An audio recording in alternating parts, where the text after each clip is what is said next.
Hey, once again welcome here. So in this video we will discuss about molecular basis of inheritance. So ये आपकी class 12th का chapter है, 6th chapter है जो कि इस वीडियो के अंदर हम डिस्कस करने वाले हैं. सो मैं थोड़ा सा आपको पहले इंट्रो दे देती हूँ इस वीडियो के बारे में. सो इस वीडियो के अंदर मैं आपको ये पूरा चैप्टर एक्सप्लेन करूँगी.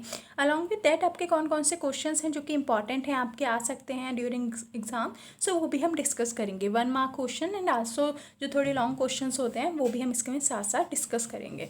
अलॉन्ग विद दैट जो मेडिकल एग्जाम्स होते हैं उसमें भी बेसिकली आपकी जो बुक होती है एनसीईआरटी बुक वो बेसिक होती है, तो उसको आपको बहुत अच्छे से कवर अप करना होता है. सो उसके लिए भी अगर आप प्रिपेयर कर रहे हो तो बहुत ध्यान से आप एक एक लाइन को यहाँ पे समझना, और मैं आपको साथ साथ बताती जाऊँगी कि कौन से क्वेश्चन इंपॉर्टेंट है. सो उसे भी अपनी बुक के अंदर आपको मार्क करने हैं. ठीक है, सो अब वीडियो को स्टार्ट करते हैं. सबसे पहले चैप्टर का नाम क्या है आपका, मॉलिक्यूलर बेसिस ऑफ इनहेरिटेंस. यानी कि इससे पहले जो आपने एक चैप्टर पढ़ा था जिसमें आपने मेंडल के बारे में पढ़ा था, उन्होंने इनहेरिटेंस के बारे में बताया था. तो इस चैप्टर के अंदर हम क्या पढ़ेंगे कि जो चीज़ इनहेरिट हो रही है उसका मॉलिक्यूलर बेसिस यानी कि उसका नेचर क्या है. समझ में आया आपको कि जैसे ये पेरेंट थे और पेरेंट से डॉटर के अंदर जो इनहेरिटेंस हमने पढ़ा था कि कोई चीज़ है जो कि इनहेरिट हो रही है. अब उसका मॉलिक्यूलर बेसिस, उसका नेचर कैसा है, वो चीज़ एक्चुअली में है क्या, क्या किससे बन करके फॉर्म हुई है, उसके बारे में इस वीडियो के अंदर हमारे को पढ़ना है इस चैप्टर के अंदर. ठीक है, चलिए तो अब यहाँ पर देखो कि यहाँ पर इन्होंने सिंपल वही चीज़ बोली है कि मैंडल्स ने क्या कहते हैं ये बता दिया था कि जो फैक्टर्स हैं उन्होंने जीन्स को किस नाम से रिलेट किया था. जीन्स नहीं बोला था उन्होंने, उसे क्या बोला था कि फैक्टर्स हैं जो कि इनहेरिट करती हैं. ठीक है, तो अब उनका नेचर कैसा होता है अब हमारे को वो रियलाइज़ करना है. तो हमारा जो जेनेटिक मटेरियल है वो एक्चुअली में है क्या, DNA, that is deoxyribonucleic acid. ठीक है, तो जो हमारे ह्यूमंस बींग्स के अंदर और मोस्ट ऑफ द ऑर्गेनिज्म के अंदर, यहाँ पे आप इसे मार्क कर सकते हो कि मोस्ट ऑफ द ऑर्गेनिज्म के अंदर जो डीएनए है वो क्या होता है, हमारा जेनेटिक मटेरियल होता है. बट आपको एक चीज़ ध्यान रखनी है कि ज़रूरी नहीं है कि सबके अंदर डीएनए ही as a genetic material act करे. आरएनए भी as a genetic material act करता है कुछ वायरसेस के अंदर. तो वो सारी चीज़ें हम डिस्कस करेंगे. वन थिंग मोर, आप जैसे इस चैप्टर को पढ़ रहे हो तो पूरी इंटरेस्ट के साथ पढ़ो, इस तरीके से पढ़ो कि जैसे मैं आपको पढ़ा रही हूँ अभी, तो आपको ये साथ साथ लर्न होती जाए चीज़ें और आपको जस्ट बस रिवाइज करना पड़े और आपका ये चैप्टर कंप्लीट हो जाए. ठीक है, अपनी बुक लेकर के बैठो और साथ साथ इसे मार्क करते रहो जो जो मैं आपको यहाँ पे मार्क करा रही हूँ. तो ये चीज़ क्लियर हो गई कि जो डीएनए है मेजॉरिटी ऑफ द ऑर्गेनिज्म के अंदर ये as a genetic material act करता है. बट ये चीज़ ध्यान रखनी है कि सबके अंदर ये एज अ जेनेटिक मटेरियल नहीं होता. ठीक है, तो अब हमारा जो ये है हमारे डीएनए होता है एक, तो दूसरा क्या होता है आरएनए. तो ये दो तरीके के न्यूक्लिक एसिड होते हैं. Nucleic acid are of 2 types. ठीक है, डीऑक्सीराइबोन्यूक्लिक एसिड और राइबोन्यूक्लिक एसिड. इतनी चीज़ क्लियर है. तो DNA majority of the organism के अंदर जेनेटिक मटेरियल होता है, लेकिन आरएनए भी as a genetic material act करता है इन सम वायरसेस. तो वायरसेस के अंदर ये जो है हमारा, कुछ वायरसेस के अंदर, जरूरी नहीं है कि सारे वायरस के अंदर ही हमारा आरएनए जेनेटिक मटेरियल की तरह एक्ट करे, कुछ के अंदर करता है आरएनए भी एज ए जेनेटिक मटेरियल. तो अगर आपसे कोई पूछता है कि रोल्स क्या हैं आरएनए के, आरएनए कौन कौन से रोल्स को परफॉर्म करता है, तो आप बता सकते हो कि कुछ वायरसेस के अंदर ये as a genetic material act करता है. इसके अलावा ये मैसेंजर आरएनए की तरह भी एक्ट करता है. ठीक है, इसके अलावा इसके यहाँ पे और रोल्स दे रखे हैं, देखो कैटेलिटिक मॉलिक्यूल्स की तरह भी ये एक्ट करता है, और it function as an adapter, structural यानी कि एज एन एडेप्टर की तरह भी एक्ट करता है, और कैटेलिटिक मॉलिक्यूल की तरह भी एक्ट करता है. तो ये 3-4 रोल्स हैं, इसे आप यहाँ से मार्क कर लीजिएगा. अब आगे चलते हैं. तो अभी हमारा जो न्यूक्लिक एसिड है, न्यूक्लिक एसिड किसका पॉलीमर होता है, न्यूक्लियोटाइड का. अब इस लाइन का क्या मतलब है, पॉलीमर्स क्या होते हैं, देखो एक से ज़्यादा यूनिट्स जो मिल करके एक चीज़ बनती है उसे हम क्या बोलते हैं, पॉलीमर. तो जो न्यूक्लियोटाइड है वो एक्चुअली में क्या है, मोनोमर है, और काफ़ी सारे ऐसे न्यूक्लियोटाइड्स मिल करके क्या बना रहे हैं, पॉलीमर को फॉर्म कर रहे हैं. तो पॉलीमर आपको समझ में आ गया कि जब एक से ज़्यादा यूनिट्स होती हैं तो उसे हम क्या बोलते हैं, पॉलीमर. तो न्यूक्लिक एसिड का पॉलीमर है, मतलब जो हमारा न्यूक्लिक एसिड है ये किससे मिल करके बना हुआ है, न्यूक्लियोटाइड से. ठीक है, तो ये न्यूक्लियोटाइड जो है हमारा ये एक एज अ मोनोमर एक्ट कर रहा है यहाँ पर. इतनी चीज़ क्लियर हो गई. तो अब हमारे को ये तो हमने चीज़ें चलो डिस्कस कर ली कि दो तरीके के जेनेटिक मटेरियल होते हैं, DNA and RNA. Nucleic acid दो तरीके के होते हैं, किसी के अंदर DNA as a genetic material होता है, किसी के अंदर आरएनए होता है. बट अब हमारे को ये पढ़ना है कि इस चैप्टर के अंदर बेसिकली हम पढ़ने क्या वाले हैं. ठीक है, तो इस चैप्टर के अंदर हमें बेसिकली 3 चीज़ें पढ़नी है. क्या क्या, कि किस तरीके से हमारा डीएनए से डीएनए की फॉर्मेशन होती है, यानी कि एक मेरे पास ये डीएनए है, इससे मेरे को एक और डीएनए बनाना है। तो ये डीएनए से डीएनए कैसे फॉर्म होगा, यानी कि रेप्लिकेशन के बारे में पढ़ना है हमारे को। और अगर डीएनए की अभी हम स्ट्रक्चर की बात करेंगे तो वो कुछ इस टाइप का होता है आपका, इस तरीके से, ठीक है। तो अभी आपको मैं वो चीज़ दिखा दूंगी। तो डीएनए से अगर डीएनए को फॉर्म करना है तो उसको हम क्या बोलते हैं, रेप्लिकेशन। और इसके बाद अगर हमारे को डीएनए से क्या बनाना है, आरएनए, ठीक है, तो उसे हम क्या बोलते हैं, ट्रांसक्रिप्शन। और जो हमारे प्रोटीन की सिंथेसिस होती है उसे हम क्या बोलते हैं, ट्रांसलेशन। तो सबसे पहले हमारे पास ये डीएनए होता है, डीएनए से अगर डीएनए बन रहा है तो उसे हम क्या बोलते हैं, रेप्लिकेशन नाम से ही देखो समझ में आ रहा है कि एक से दूसरी, मतलब उसी से सेम चीज़ की कॉपी की फॉर्मेशन होना। तो डीएनए से डीएनए का बनना, दैट इज़ रेप्लिकेशन। इसके बाद ये जो हमारा डीएनए बना तो इससे हमारे को क्या बनाना है, आरएनए। तो डीएनए से आरएनए के बनने को हम क्या बोलते हैं, ट्रांसक्रिप्शन। और अब ये जो आरएनए बना ये किसको कोड करता है कि किस तरीके से प्रोटीन की सिंथेसिस होगी, यानी कि अमीनो एसिड्स के कौन से सीक्वेंस होंगे। तो इस प्रोसेस को हम क्या कहते हैं, ट्रांसलेशन। तो ट्रांसलेशन क्या है, प्रोटीन की सिंथेसिस होने वाले प्रोसेस को हम ट्रांसलेशन कहते हैं। RNA synthesis from the DNA is called transcription and DNA from DNA that is replication. तो ये तीनों चीज़ें क्लियर हो गई, तीनों टर्म आपको क्लियर हो गई। अब आगे चलते हैं। वन मोर थिंग, अगर आपको पढ़ते टाइम, जिसमें आपको यहाँ पे बता रही हूँ, अगर कोई भी आपको डाउट आता है तो आप उसे कमेंट कर सकते हो। सो उसके लिए मैं एक अलग से वीडियो फॉर्म कर दूँगी जिसके अंदर हम सारे डाउट्स को डिस्कस करेंगे, ठीक है। आगे देखते हैं। तो यहाँ पर हमारे पास इसमें तो ऐसे कुछ इंपॉर्टेंट नहीं है, तो इसे आप इसे अब जस्ट रीड कर लेना। इसके अंदर मैंने देखा था इसमें कुछ ऐसा इंपॉर्टेंट दे नहीं रखा, ठीक है। तो अब आगे बात करते हैं कि डीएनए। अब हमारे को ये तो पता चल गया कि डीएनए हमारा जेनेटिक मटेरियल है। तो आप इसे ऐसे रिलेट कर लो कि ह्यूमन हमारे अंदर क्या है, डीएनए जेनेटिक मटेरियल की तरह एक्ट करता है। तो इस डीएनए का स्ट्रक्चर कैसा होता है, हमारी जो सेल के अंदर ये डीएनए प्रेजेंट है, इसका स्ट्रक्चर क्या है, ऐसा है एक्चुअली में, ये अब हमारे को डिस्कस करना है, ठीक है। तो DNA is a long polymer of deoxyribonucleotide. Deoxyribonucleotide क्या है, अब जैसे अभी हमने पढ़ा था कि न्यूक्लियोटाइड में के अंदर जो थे हमारे पास, हमने यहाँ पर पढ़ा था न्यूक्लिक एसिड किससे मिलकर के बना हुआ था, न्यूक्लियोटाइड से मिलकर के बना हुआ था। इसी तरीके से अब जो डीएनए है वो किससे मिलकर के बना हुआ है, डीऑक्सीराइबोन्यूक्लियोटाइड। डीऑक्सी यहाँ पे क्या है, शुगर है, और डीऑक्सीराइबोस और राइबोस, दो तरीके की शुगर होती है। तो डीऑक्सीराइबोस यहाँ पे वो शुगर है और न्यूक्लियोटाइड तो है यहाँ पर।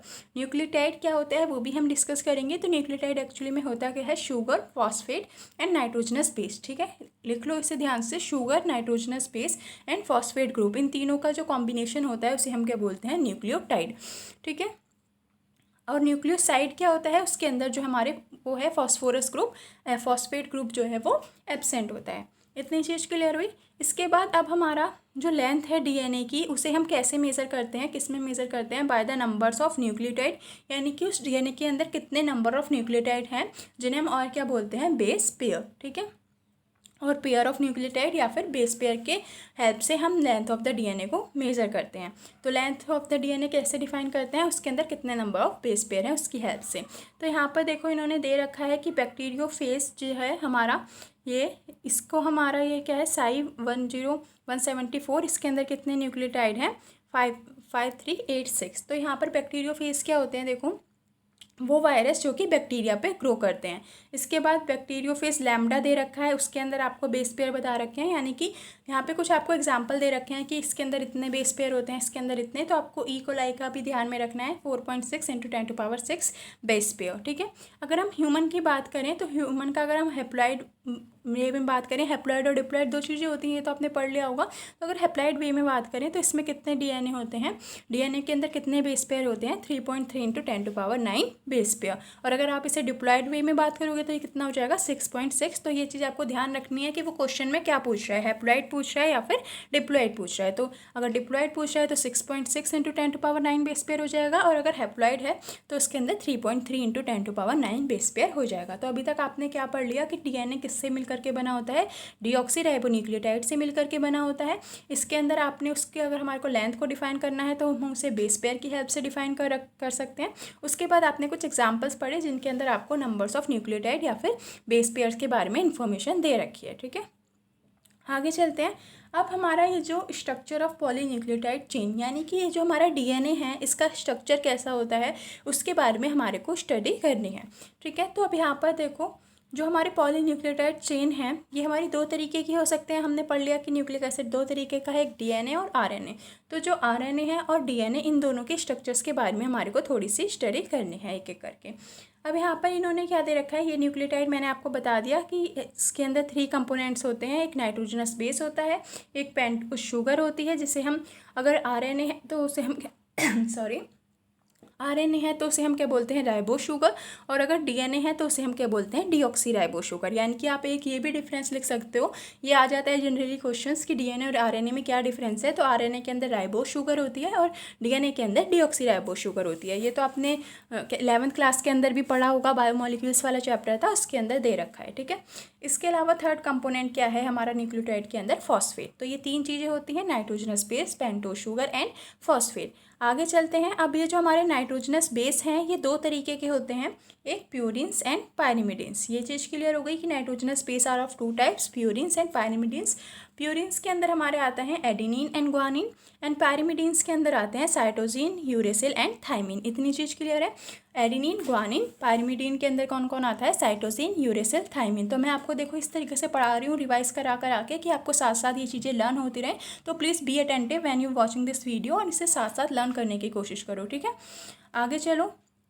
तो यहाँ पे दे रखा है कि साइटोसिन हमारा, अगर हमारे पास डीएनए है या फिर आरएनए है, दोनों के अंदर साइटोसिन प्रेजेंट होता है।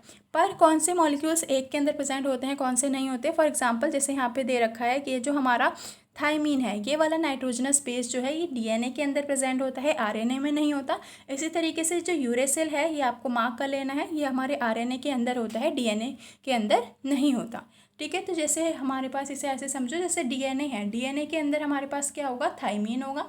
लेकिन जो हमारा एक सेकेंड, ये क्या हो रहा है, यस, तो जो डीएनए है उसके अंदर क्या प्रेजेंट होता है, थाइमीन प्रेजेंट होता है। लेकिन आरएनए के अंदर इस थाइमीन की जगह क्या प्रेजेंट होता है, यूरेसिल प्रेजेंट होता है। इतनी चीज़ क्लियर हो गई। आगे चलते हैं। तो ये यहाँ पे आप इसे मार्क कर लेंगे, यूरेसिल हमारा आरएनए के अंदर प्रेजेंट होता है। इसके बाद अब ये आपस में किस तरीके से लिंक होते हैं। तो जो नाइट्रोजनस बेस हैं ये किससे लिंक होते हैं, पेंटोस शुगर से लिंक होते हैं। इसे मार्क कर लो, by the help of N glycosidic linkage. तो नाइट्रोजनस बेस किससे लिंक है, पेंटोस शुगर से, किसकी हेल्प से, एन ग्लाइकोसिडिक लिंकेज की हेल्प से। और क्या बना रहे हैं, न्यूक्लियोसाइड। तो मैंने अभी आपको बताया था कि अगर हमारे पास शुगर है और हमारा नाइट्रोजनस बेस है तो उसे हम क्या बोलते हैं, न्यूक्लियोसाइड। तो इसको हम जैसे एडिनोसाइन हो गया, अगर ये वाला बेस पेयर लिंक है, ठीक है। या फिर अगर हमारे पास डीएनए की टर्म में बात करें तो डीऑक्सी एडिनोसाइन, अगर डीऑक्सी वाली हमारी शुगर अटैच है, ग्वानोसिन, डीऑक्सीगोनोसिन, इस तरीके से। इतनी चीज़ क्लियर हो गई। इसके बाद अगर हमारा फॉस्फेट ग्रुप भी लिंक हो जाए to the 5th OH of the nucleoside, यानी कि न्यूक्लियोसाइड तो बन चुका है नाइट्रोजनस बेस और शुगर का कंपोनेंट, अगर वहाँ से उसके ऊपर एक फॉस्फेट ग्रुप लिंक हो जाए 5th OH वाली साइड से, तो उसे हम क्या बोलते हैं, पूरा न्यूक्लियोटाइड अब वो फॉर्म हो जाएगा, ठीक है। और किसकी हेल्प से, कौन सी लिंकेज होती है यहाँ पर, फॉस्फोईस्टर लिंकेज यहाँ पर प्रेजेंट होती है। तो यहाँ तक क्लियर हो गया कि फॉस्फोईस्टर लिंकेज एंड ग्लाइकोसिडिक लिंकेज, तो ये सारी लिंकेज आपको मार्क करनी है। तो अभी हमारा पूरा न्यूक्लियोटाइड इस तरीके से फॉर्म हो गया है। तो अगर हम हमारे को 2 न्यूक्लियोटाइड्स को लिंक करवाना है तो वो किसकी हेल्प से लिंक होते हैं, 3,5 फॉस्फोडाइस्टर लिंकेज। तो ये थर्ड लिंकेज आपने पढ़ ली कि अगर 2 न्यूक्लियोटाइड लिंक हो रहे हैं तो वो किसकी हेल्प से लिंक होंगे, 3,5 फॉस्फोडाइस्टर लिंकेज की हेल्प से। और क्या बना लेंगे, 2 न्यूक्लियोटाइड मिलकर डाई न्यूक्लियोटाइड को फॉर्म कर लेंगे। यहाँ तक का क्लियर है, आई थिंक इतना क्लियर हो गया होगा। अब आगे चलो। तो यहाँ पे देखो इन्होंने क्या दे रखा है, पॉलीमर। अब ये जो फॉर्म हुआ इसके पास वन एंड पे फ्री क्या होता है, फॉस्फेट ग्रुप प्रेजेंट होता है। ये आप देख सकते हो, यहाँ पे एक साइड पे फॉस्फेट ग्रुप प्रेजेंट है और दूसरी साइड पे 3 हाइड्रोक्सिल, मतलब ये जो हाइड्रोक्सिल ग्रुप है थर्ड साइड पे वो प्रेजेंट होता है। तो यहाँ पे जो हम वो करते हैं, मतलब नंबर देते हैं इसे इस तरीके से 5 और 3 ठीक है। इसे डैश को हम एक्चुअली में क्या बोलते हैं, प्राइम, ठीक है। तो ये जो यहाँ पे इस तरीके से देख रखा है आपने, 5 के ऊपर ये बना हुआ है, तो एक्चुअली में इसे प्राइम बोलते हैं, ठीक है। यहाँ तक क्लियर हो गया। तो यहाँ पे इन्होंने ये पूरा स्ट्रक्चर दिखा रखा है पॉलीन्यूक्लियोटाइड चेन का। तो अगर आप इसे ध्यान से देख रहे हो तो ये जो दे रखा है ये हमारी क्या है, पेंटोस शुगर। देखो 5 साइड दिख रही होंगी आपको। इसके बाद इससे क्या लिंक है, यहाँ पे हमारे पास नाइट्रोजनस बेस लिंक है और यहाँ पे हमारे पास क्या लिंक हो रहा है, फॉस्फेट ग्रुप लिंक हो रहा है। तो इस तरीके से ये पूरा स्ट्रक्चर फॉर्म होता है। तो यहाँ तक ये वाला चीज़ आपको क्लियर हो गया कि डीएनए का स्ट्रक्चर किस तरीके का होता है। अब आगे चलते हैं। यहाँ पर देखो फिफ्थ एंड पे हमारे पास जो फ्री ग्रुप था और राइबोस शुगर, तो उसे हम क्या बोलते हैं, fifth end of polynucleotide chain.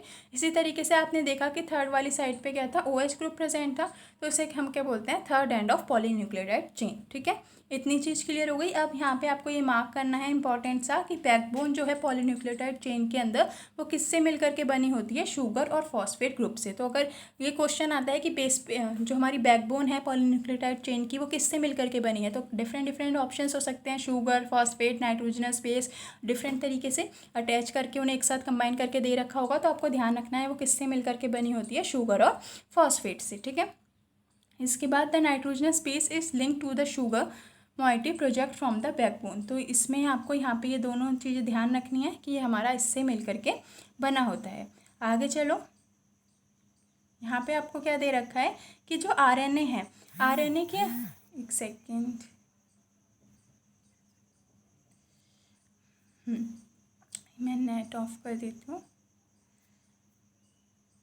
चलो, तो अब यहाँ पर हमारे पास क्या दे रखा है, देखो ये जो हमारे पास RNA है, ये RNA किस तरीके से, अगर आपसे क्वेश्चन आता है how RNA is different from the DNA, उसके जो स्ट्रक्चर है RNA का और DNA का वो आपस में किस तरीके से डिफरेंट होता है, तो वो चीज़ अब आपको यहाँ पर ध्यान में रखनी है। देखो क्या दे रखा है यहाँ पर कि यहाँ पर एडिशनल OH ग्रुप प्रेजेंट होता है second position of the ribose, यानी कि जो राइबोस शुगर होती है उस राइबोस शुगर पे एक सेकंड वाले जो पोजीशन है वहाँ पर OH ग्रुप एक्स्ट्रा प्रेजेंट होता है, जो कि DNA के अंदर नहीं होता। इसके अलावा RNA के अंदर क्या प्रेजेंट होता है, यूरेसिल प्रेजेंट होता है, जिसे हम क्या मतलब यूरेसिल प्रेजेंट होता है जो कि DNA के अंदर नहीं होता। और DNA के अंदर क्या प्रेजेंट होता है, उसकी जगह थायमीन, और थायमीन का अगर आपसे केमिकल नेम पूछ लें तो वो क्या है, 5-मिथाइल यूरेसिल। तो आपको ये वाला पैरा अच्छे से मार्क कर लेना है, और यहाँ से ये जो बैकबोन वाली चीज़ और ये सारी चीज़ें हमने पढ़ी इसे मार्क कर लो। ठीक है, तो ये चीज़ क्लियर हो गया कि थायमीन का केमिकल नेम क्या है, केमिकल नेम इसका है 5-मिथाइल यूरेसिल। तब आपको DNA और RNA के अंदर थोड़ा सा उनके स्ट्रक्चर्स के बीच में क्या डिफरेंस है वो समझ में आ गया होगा। तो अब DNA का नेचर कैसा होता है, अगर ये क्वेश्चन आता है तो बेसिक, एसिडिक, न्यूट्रल। तो एक एक लाइन, एक एक वर्ड्स आपके ऐसे नहीं है कि आप किसको स्किप कर सकते हो। अगर आप मेडिकल पॉइंट ऑफ व्यू से पढ़ रहे हो तो आपको ये चीज़ें ध्यान में रखनी है। तो इसका नेचर कैसा होता है, एसिडिक नेचर होता है, जो कि हमारा न्यूक्लियस के अंदर प्रेजेंट है। सबसे पहले किसने आइडेंटिफाई किया था, फ्रेडरिक माइसन ने, कब, 1869 के अंदर। तो 1869 के अंदर DNA को सबसे पहले आइडेंटिफाई कर लिया गया था और इसे क्या नाम दिया था, न्यूक्लियन नाम दिया गया था। पर उस टाइम क्योंकि टेक्निकल लिमिटेशंस थी, यानी कि इतने अच्छे टूल्स अवेलेबल नहीं थे कि हम DNA को बाहर कर सकें, उसे आइसोलेट कर सकें, तो उसे हम आइसोलेट नहीं कर पाए थे। ठीक है, तो इल्यूडिकेशन का क्या मतलब होता है कि किसी चीज़ को आप कितनी क्लियरली एक्सप्लेन कर सकते हो, देख सकते हो। तो यहाँ पे उस टाइम पे इतनी क्लियरली हम उसे DNA को एक्सप्लेन नहीं कर पाए थे। बट आफ्टर सम टाइम यहाँ पर हमारे साइंटिस्ट के नाम दे रखे हैं, आप इसे मार्क कर लो। इट वाज द, यहाँ से आप in 1953 James Watson and Francis क्रिक।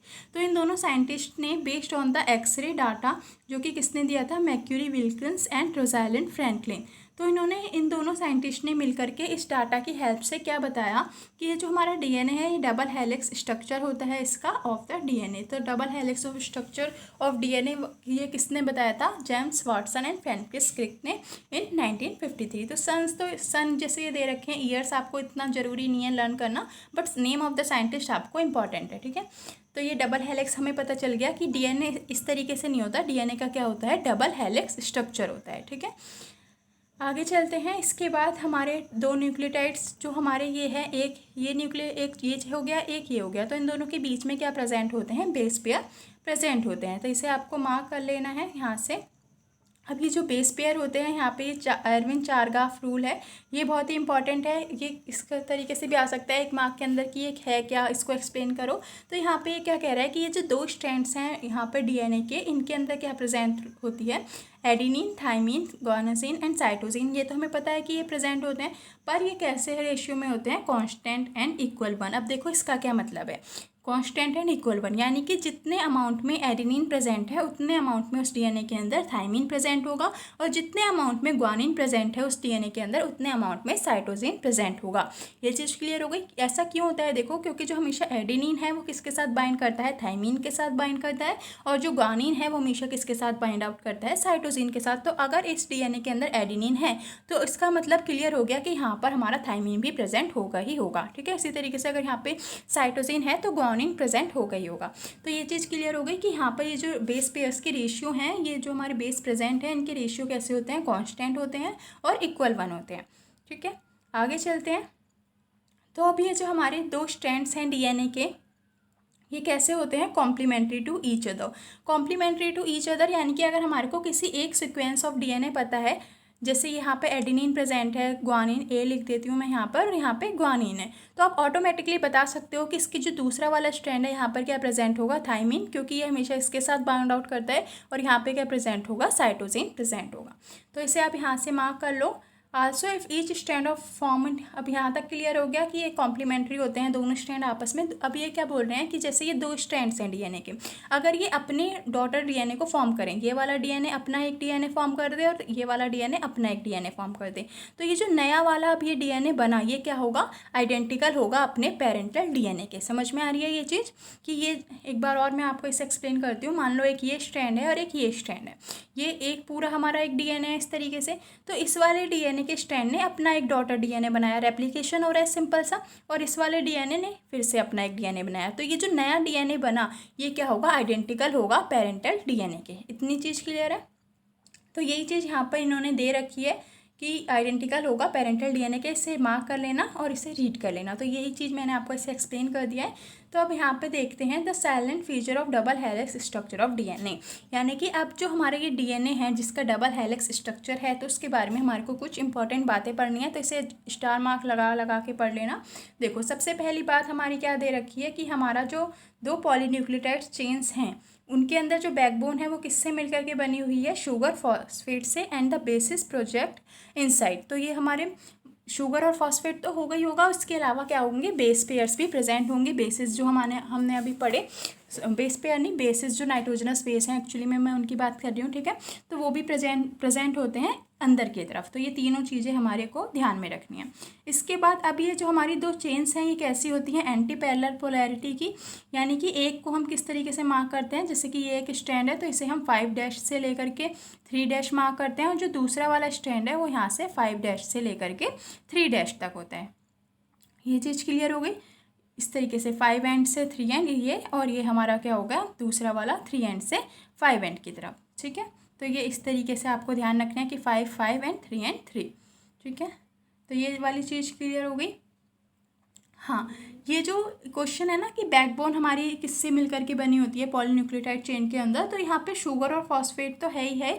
उसके बाद शायद मैंने ऊपर आपको ये बस ये 2 चीज़ें बताई थी कि शुगर और फॉस्फेट ही होता है, लेकिन यहाँ पे आपको ध्यान रखना है, और मैंने थोड़ा वो स्किप कर दिया कि यहाँ पे बेसिस भी प्रेजेंट होते हैं, नाइट्रोजनस बेस भी, जो कि अंदर की तरफ प्रेजेंट होते हैं, ठीक है। अब ये चीज़ क्लियर हो गई कि एंटी पैरेलल पोलैरिटी होती है। तो ये सेकंड पॉइंट हो गया। लर्न हो रहा है ना ये साथ साथ कि 5 से 3 और 3 से 5 इस तरीके से। अब हमने देखो, मैंने आपको बताया अभी कि एडेनिन हमेशा थाइमिन से बाउंड होता है और साइटोसिन हमेशा ग्वानिन से बाउंड होता है। तो इनके बीच में क्या प्रेजेंट होते हैं, हाइड्रोजन बॉन्ड। ये चीज़ ध्यान रखना है कि कौन सा बॉन्ड प्रेजेंट होता है। ऐसे आ सकता है आयनिक है, कोवलेंट है, डाइपोल है। तो हमें क्या ध्यान रखना है कि यहाँ पे कौन सा बॉन्ड होता है, हाइड्रोजन बॉन्ड प्रेजेंट होता है। तो एडेनिन और थाइमिन के बीच में डबल बॉन्ड 2 हाइड्रोजन के बॉन्ड होते हैं, और साइटोसिन ग्वानिन के बीच में 3 हाइड्रोजन के बॉन्ड होते हैं। ये आपको अपने माइंड में रखना है, ठीक है। यहाँ पर 2 हैं और यहाँ पर 3 है। ये भी आपने वैसे बायोमोलिक्यूल वाले चैप्टर के अंदर पढ़ रखा था, बट यहाँ पे इन्होंने एक बार और अच्छे से क्लियरली एक्सप्लेन कर रखा है। तो यहाँ पे ये इन्होंने वही बता रखा है जो मैंने अभी आपको बताया कि एडेनिन के और जो हमारा थाइमिन है उनके बीच में 2 हाइड्रोजन के बॉन्ड होते हैं, और ग्वानिन और साइटोसिन के बीच में 3 हाइड्रोजन के बॉन्ड्स होते हैं। और अगर हम इसे इन शॉर्ट करें तो हमेशा जो एक प्यूरिन है, यानी कि एडेनिन हमारा और साइटोसिन हमारे, एडेनिन और ग्वानिन जो थे हमारे, ये प्यूरिन्स थे, और हमारा ये जो साइटोसिन था और हमारा थाइमिन, ये हमारे क्या थे, एक सेकेंड, ये हमारे यहाँ पर क्या प्रेजेंट थे, ये जो एक सेकेंड में इसे कंबाइन, हाँ जी। तो एडेनिन और जो हमारे ग्वानिन थे ये हमारे क्या होते हैं, प्यूरिन्स होते हैं। बाकी साइटोसिन, यूरेसिल एंड थाइमिन ये हमारे क्या होते हैं, पायरिमिडीन्स होते हैं। तो जो हमेशा प्यूरिन है वो किससे बाइंड आउट करता है, पायरिमिडीन से बाइंड करता है। ये चीज़ क्लियर हो गई। आगे चलते हैं। तो इसकी वजह से, क्योंकि ये हमेशा अपोजिट प्यूरिन और पायरिमिडीन्स आपस में बाइंड करते हैं, तो इनके बीच में जो डिस्टेंस होती है 2 स्ट्रैंड्स के बीच में, वो हमेशा क्या होती है, कांस्टेंट होती है, यूनिफॉर्म डिस्टेंस होती है। यानी कि पूरे जैसे ये डीएनए कहीं पे भी ऐसा नहीं होगा कि कुछ डीएनए के हेलिक्स यहाँ पर ये जो दो स्ट्रैंड है वो पास पास हैं, कहीं पे दूर दूर हैं, तो वो एक यूनिफॉर्म डिस्टेंस होती है। फिर दे रखा है कि ये जो दो चेन्स हैं डीएनए की, ये राइट हैंडेड फैशन के अंदर कॉइल होती हैं, तो ये ध्यान रखना है राइट हैंडेड फैशन में कॉइल हो रही हैं। इसके बाद अगर हम पिच ऑफ हेलिक्स की बात करें, यानी कि इस तरीके से है, ये मैं स्ट्रक्चर ड्रॉ करके आपको बताती हूँ, एक सेकेंड। हाँ, तो ये जैसे ये है इस तरीके से, लाइक दैट, ठीक है। तो अब यहाँ पर ये जो दे रखा है इसे हम क्या बोलते हैं, जैसे ये है यहाँ पर ये इस तरीके से दे रखा है ना, ये इसे आप पॉइंट मान लो, तो ये वाली जो डिस्टेंस है इसे हम क्या बोलते हैं, पिच ऑफ द हेलिक्स, जो कि कितनी होती है 3.54 नैनोमीटर। तो पिच ऑफ द हेलिक्स आपको ये 3 डिजिट्स हैं जो आपको लर्न करनी पड़ेंगी, मतलब 3 तरह की चीज़ें। एक तो ये हो गई कि हेलिक्स की पिच कितनी है 3.4 नैनोमीटर। इसके बाद हर एक हेलिक्स के अंदर, जैसे ये एक हेलिक्स है तो इसके अंदर कितने बेस पेयर प्रेजेंट होते हैं, 10 बेस पेयर्स प्रेजेंट होते हैं, ये चीज़ ध्यान रखनी है। इसके अलावा ये जो दो स्ट्रैंड्स हैं इनके बीच के अंदर जो डिस्टेंस है ये हमारी कितनी होती है 0.34 नैनोमीटर। तो ये 3 चीज़ें हैं जो कि आपको ध्यान रखनी है। देखो ये जो एडेनिन और थाइमिन का इन्होंने बॉन्ड दिखा रखा है, और एक ग्वानिन और साइटोसिन का इस तरीके से बॉन्ड दिखा रखा है, और ये हमारे कैसे होते हैं, हाइड्रोजन बॉन्ड होते हैं। यहाँ तक क्लियर हो चुका है आपको, ठीक है। तो ये पूरा इसके अंदर शुगर फॉस्फेट की बैकबोन दे रखी है, यहाँ पर आपको इससे ध्यान रखना है। इसके बाद ये अब आपको क्या ध्यान रखना है, यहाँ पर फ्रैंकिस क्रिक ने ये जो सेंट्रल डोगामा दिया था, तो सेंट्रल डोगामा किसने दिया था, फ्रैंकिस क्रिक ने दिया था। और ये है क्या इसके बारे में आपको मैं यहाँ पे बताती हूँ। तो इन्होंने सिंपल सा, ये हम पढ़ भी चुके हैं, अभी मैंने आपको बता भी दिया कि अगर डीएनए से डीएनए बन रहा है तो उसे हम रेप्लिकेशन कहते हैं, डीएनए से आरएनए बनना है तो उसे हम क्या कहते हैं, ट्रांसक्रिप्शन कहते हैं, और अगर आरएनए से हमारा प्रोटीन बन रहा है तो उसे हम क्या बोलते हैं, ट्रांसलेशन। तो यही है हमारा सिंपल सा सेंट्रल डोगमा कि डीएनए से डीएनए रेप्लिकेशन, डीएनए से आरएनए ट्रांसक्रिप्शन, और आरएनए से प्रोटीन ट्रांसलेशन। तो ये जो सेंट्रल डोगमा है ये किसने दिया था, फ्रैंकिस क्रिक ने दिया था। तो ये आपको अपने माइंड में ध्यान रखना है। आगे चलते हैं। यहाँ पे देखो दे रखा है कि अगर कुछ वायरसेस के अंदर जो आरएनए है वो भी क्या बना, मतलब जैसे अभी तो हमने पढ़ा कि डीएनए से आरएनए बनता है, पर ऐसा भी हो सकता है कि आरएनए से डीएनए बने, तो उसे हम क्या बोलते हैं, रिवर्स ट्रांसक्रिप्शन। इतनी चीज़ क्लियर है। आगे चलते हैं, पैकिंग ऑफ डीएनए हेलिक्स, यानी कि अब जो डीएनए हेलिक्स, आपने डीएनए का हेलिक्स का स्ट्रक्चर तो पढ़ लिया कि उसके अंदर ये चीज़ें इस तरीके से प्रेजेंट होती हैं, पर वो किस तरीके से पैक्ड होते हैं, किस तरीके से प्रेजेंट होते हैं, अब हमारे को उसके बारे में स्टडी करनी है, ठीक है। तो यहाँ पर देखो इन्होंने दे रखा है आपका, तो यहाँ पे ये क्या दे रखा है कि कितने बेस पेयर प्रेजेंट होते हैं उनके बीच में, हमारे को यहाँ पे लेंथ ऑफ डीएनए यहाँ पे आपको फाइंड आउट करनी है। तो यहाँ पे इन्होंने ये क्या दे रखा है, इसे आपको यहाँ से इसे कंप्रेस कर लो कि ये हमारे पास क्या है, डिप्लॉयड, अगर हमारा जो डीएनए है उसके अंदर कितने बेस पेयर होते हैं, 6.6 × 10⁻⁶ बेस पेयर। और ये हमारे को क्या है, दो जो डीएनए के स्ट्रैंड्स थे उनके बीच की डिस्टेंस है, याद है ना, इतना अभी अभी हमने पढ़ा।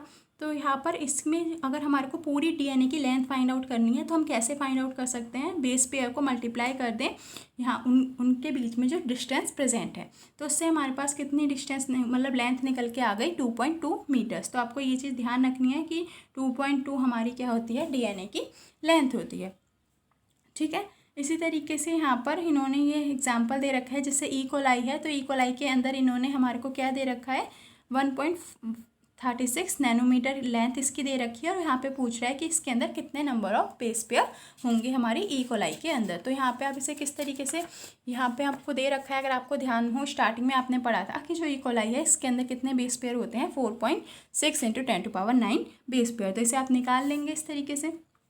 आगे चलते हैं। तो यहाँ पे ये न्यूक्लियोसोम का स्ट्रक्चर दे रखा है जो भी हमारे को अब डिस्कस करना है। तो जो प्रोकैरियोट्स होते हैं उनके अंदर एक वेल डिफाइंड न्यूक्लियस तो नहीं होता, आपको पता है कि यूकैरियोटिक के अंदर तो न्यूक्लियस प्रेजेंट है, पर प्रोकैरियोट्स के अंदर ऐसा नहीं होता। तो यहाँ पर क्या होता है, हमारा जो डीएनए है तब भी ये ऐसा नहीं होता कि जैसे ये सेल है तो पूरे में इसमें स्कैटर्ड है। यहाँ पर क्या होता है, जो डीएनए हमारा वो कैसा है, नेगेटिवली चार्ज है, तो वो कुछ प्रोटीन से हेल्ड कर जाता है, तो उस रीज़न को हम क्या बोलते हैं, न्यूक्लियोटाइड। तो DNA in the nucleotide is organise in a large loop held by the protein. तो सिंपली सी बात ये है कि प्रोकैरियोट्स के अंदर क्योंकि एक वेल डिफाइंड न्यूक्लियस नहीं है, तो यहाँ पर जो डीएनए है क्योंकि उस पर नेगेटिवली चार्ज है, तो वो कुछ प्रोटीन से बाइंड करके क्या बना लेता है, न्यूक्लियोटाइड की फॉर्मेशन कर लेता है। इतनी चीज़ क्लियर हो गई। आगे देखो यूकैरियोट्स के अंदर क्या होता है। तो यूकैरियोट्स का जो बॉडी है, उनकी जो सेल्स है वो थोड़ी सी कॉम्प्लेक्स है, कॉम्प्लेक्स ऑर्गेनाइजेशन है। तो यहाँ पे क्या होता है, पॉजिटिवली चार्ज प्रोटीन्स होते हैं जिसे हम क्या बोलते हैं, हिस्टोन्स। ठीक है, तो ये आपको ध्यान रखना है कि पॉजिटिवली चार्ज प्रोटीन्स होते हैं जिन्हें हम हिस्टोन्स बोलते हैं। इसके बाद जो हिस्टोन्स हैं ये रिच इन इनके अंदर ये चीज़ ध्यान रखो अब कि इनके अंदर कौन से अमीनो एसिड्स होते हैं। तो बेसिक अमीनो एसिड इनके अंदर जैसे अमीनो एसिड्स हैं वो 3 तरीके के होते हैं ना, एसिड, बेसिक, हमारे amino acid, neutral amino acid. तो जो बेसिक अमीनो एसिड्स हैं वो ज़्यादा अमाउंट में होते हैं हिस्टोन्स के अंदर, जैसे लाइजीन हो गया, आर्गिनाइन हो गया। इसके बाद अब यहाँ पर क्या दे रखा है, जो हिस्टोन्स है ये आपस में मिल करके, यानी कि हिस्टोन्स के जो प्रोटीन्स हैं आपस में मिल करके 8 मॉलिक्यूल का क्या फॉर्म कर लेता है, हिस्टोन ऑक्टामर फॉर्म कर लेता है। और क्योंकि जो डीएनए है वो कैसा है, नेगेटिवली चार्ज है, तो वो इस पॉजिटिवली चार्ज हिस्टोन ऑक्टामर से बाइंड कर लेता है और क्या बना लेता है, न्यूक्लियोसोम। तो ये जो आपने यहाँ पर देखा एक्चुअली में ये है क्या कि हमारे जो हिस्टोन्स मॉलिक्यूल्स हैं उन्होंने आपस में मिल करके हिस्टोन ऑक्टामर बनाया, जिससे हमारा डीएनए क्या हो गया, बाइंड अप कर गया और उसने क्या बना लिया, न्यूक्लियोसोम की फॉर्मेशन कर ली। ठीक है, आगे चलते हैं। तो अब हमारा जो typical nucleosome contain 200 base pair of DNA helix. तो ये जो हमारा न्यूक्लियोसोम है इसके अंदर कितने बेस पेयर प्रेजेंट होते हैं, 200 डीएनए के बेस पेयर्स प्रेजेंट होते हैं। अब आगे चलते हैं। ये जो हमारा न्यूक्लियोसोम है ये कैसी होती है, इस तरीके से देखो, ये इस तरीके से और लाइक दैट, ये यहाँ पे बीड्स प्रेजेंट होते हैं। जैसे यहाँ पे इन्होंने दिखा रखा है ना कि एक थ्रेड लाइक स्ट्रक्चर है, उस पर ऐसे इस तरीके से बीड्स प्रेजेंट है जिन्हें आप ऐसे मोती से रिलेट कर सकते हो। तो यहाँ पे न्यूक्लियोसोम क्या होते हैं, constitute the repeating units of A structure in A nucleus called the chromatin. तो जो न्यूक्लियोसोम है ये क्या फॉर्म करते हैं, क्रोमेटिन को फॉर्म करते हैं। अब आपको ये ध्यान रखना है जो कि एक्चुअली में क्या है, थ्रेड लाइक स्ट्रेन। तो कलर्ड बॉडीज़ जो हैं एक तरीके से स्ट्रेन के मतलब एक थ्रेड पे प्रेजेंट होती हैं। तो nucleosome in a chromatin beads on strain. और यहाँ पे अब आपको बस इतनी सी बात ध्यान रखनी है कि न्यूक्लियोसोम क्या फॉर्म कर रहे हैं, क्रोमेटिन को फॉर्म कर रहे हैं रिपीट होकर। जो कि न्यूक्लियोसोम है, क्रोमेटिन है क्या, थ्रेड लाइक स्ट्रैंड है जिसके ऊपर ये न्यूक्लियोसोम ऐसे बीड्स प्रेजेंट हैं। ठीक है, आगे चलते हैं। Beads on string in a chromatin is packed. अब ये जो हमारा क्रोमेटिन है ये एक तरीके से पैक्ड होता है और उसके बाद क्या फॉर्म कर लेता है, क्रोमेटिन फाइबर्स की फॉर्मेशन कर लेता है। जो कि अब आपको ये स्टेज ध्यान रखनी है कि मेटाफेज स्टेज पे ये और भी ज़्यादा कॉइल होते हैं और कंडेंस होते हैं। कौन, देखो सबसे पहले न्यूक्लियोसोम था, उसने क्रोमेटिन बनाया, क्रोमेटिन से अब हमारे पास क्या फॉर्म हुआ, क्रोमेटिन फाइबर। उसने मेटाफेज स्टेज पे कॉइल्ड और कंडेंस होकर के क्या फॉर्म कर लिया, cell division, sorry cell division बोल रही हूँ, क्रोमोसोम को फॉर्म कर लिया। इतनी चीज़ क्लियर हो गई। न्यूक्लियोसोम, क्रोमेटिन, क्रोमेटिन फाइबर और मेटाफेज स्टेज पे उस क्रोमेटिन फाइबर ने क्या बना दिया, क्रोमोसोम बना दिया। यहाँ तक क्लियर है। The packaging of chromatin at higher level acquire an additional set of protein. अब यहाँ पे जो हमारी क्रोमेटिन की और भी ज़्यादा क्लोज पैकिंग होनी है तो उसके लिए हमारे को एडिशनल प्रोटीन्स की रिक्वायर होती है जिन्हें हम क्या बोलते हैं, non histone chromosomal protein. Non histone chromosomal protein ध्यान रखना है इससे। ठीक है, in a typical nucleus some region of a chromatin. अब ये जो हमारा न्यूक्लियस के अंदर कुछ रीजन क्रोमेटिन का लूजली पैक्ड होता है और स्टेन लाइट। ठीक है, तो इसे हम क्या बोलते हैं, यूक्रोमेटिन। तो अब आपका यहाँ पे सिंपल सा क्वेश्चन आता है कि यूक्रोमेटिन और हेट्रोक्रोमेटिन के अंदर क्या डिफरेंस है। तो आप बोलोगे कि वो रीज़न जो क्रोमेटिन का जो कि लूजली पैक्ड होता है और लाइट कलर का होता है। तो दो डिफरेंस आप यहाँ से लिख सकते हो, it is loosely packed and stain light, that is euchromatin. और जो कि हमारा डेंसली पैक्ड होता है और डार्क होता है, डार्क इन कलर होता है, तो उसे हम क्या बोलते हैं, हेट्रोक्रोमेटिन। तो ये दो डिफरेंस हो गए। थर्ड डिफरेंस आप यहाँ से लिख सकते हो, यूक्रोमेटिन हमारा कैसा होता है, ट्रांसक्रिप्शनली एक्टिव होता है